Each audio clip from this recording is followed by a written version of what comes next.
We're so used to seeing China's governments and provincial governments building roads, bridges, railways, all at breakneck speed. And yet your report just has motorways standing still, half built, bridges half built. What's it like watching that? And it looks rather dystopian. Is it worrying to witness it? And is it worrying the Chinese people as well? Yeah, it was rather dystopian to witness, but actually these type of sites of half-finished bridges, empty apartment blocks, construction that has clearly started and then stalled, it's really hard to overemphasize just how ubiquitous that sort of site is in China. It is everywhere. You can take a train across this country, you just look out the window, and you will see big old concrete pillars where they clearly planned some sort of expressway and then stopped. You will see roads that just literally stop where they are. The site of an unfinished apartment block is just honestly everywhere. And it really is the most visual of symbols, really, as to the kind of key thrust of the problem, I think, that China's economy is now facing. And to understand why empty buildings and unfinished roads are such a problem, you sort of have to understand how China achieved its, frankly, pretty miraculous growth over, frankly, a couple of decades now. Essentially, when China was developing and opening up, it drove this huge growth. I mean, we're talking figures of 10% plus of GDP a year for 20 years or so, because essentially it was an incredibly poor country that didn't have any roads, airports, infrastructure, and the model that they started to rely on was just borrowing a load of money, investing enormous amounts of it, and building, and they did that very, very successfully. And that model worked when China didn't have airports, roads, bridges, apartments, etc. And demand for housing was high, and it all felt rosy and golden, and it was for a time. But it has flipped now, because now in 2023 in modern China, the country has what it needs, frankly, in terms of infrastructure. And unfortunately, the local governments who have relied on this model of growth to achieve those big numbers haven't sort of quite cottoned on to the fact that this investment is no longer productive.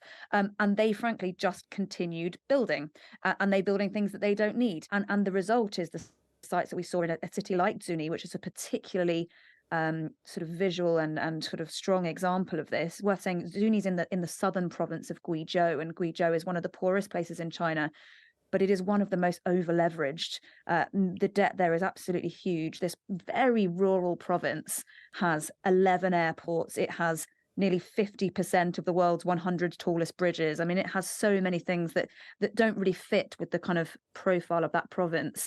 And in the city of Zuni, as I said, it was just everywhere and very dystopian. And we saw this big old expressway that was essentially unfinished, and we were able to just walk along essentially a 3-lane motorway without any cars, and it was remarkable.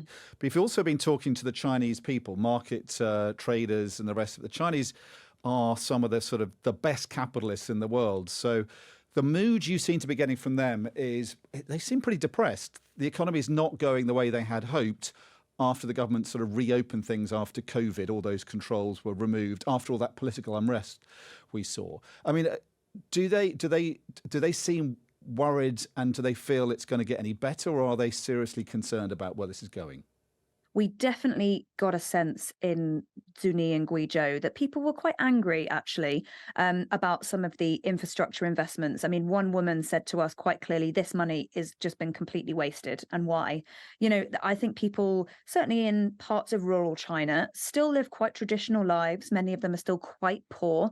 And they see these huge projects go up and they don't see any particular benefit to their lives.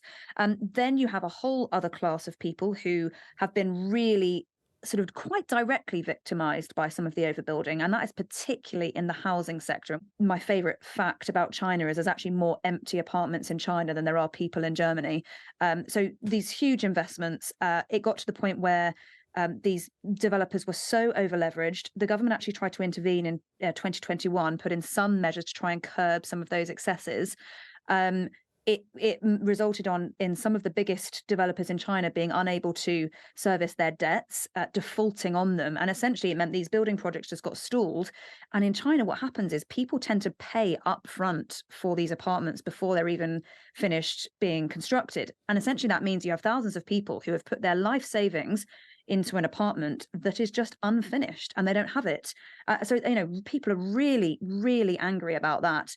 And then, as you say, there's the other side to this, which is kind of people's businesses, people's livelihoods. How are they getting on? Because we've talked about the big overinvestment problem, but there's a second tranche of issues that's hitting the Chinese economy now.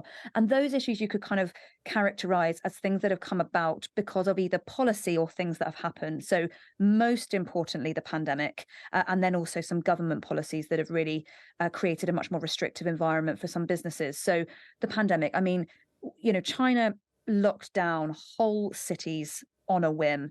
We saw thousands of businesses having to close, family savings enormously depleted. And people have come out the other side. And frankly, they just don't want to spend the small amount of money that they have because consumer confidence is in tatters. And the Chinese government really needed that consumer confidence to bounce back off the back of the pandemic, because a lot of the international demand they were getting. So remember when we were all in lockdown at home in the UK, we sat on the internet and we ordered things, we ordered home working equipment and we ordered all sorts of goods. A lot of those were coming from China, and that actually really paved over a lot of the weaknesses in the Chinese economy during the pandemic.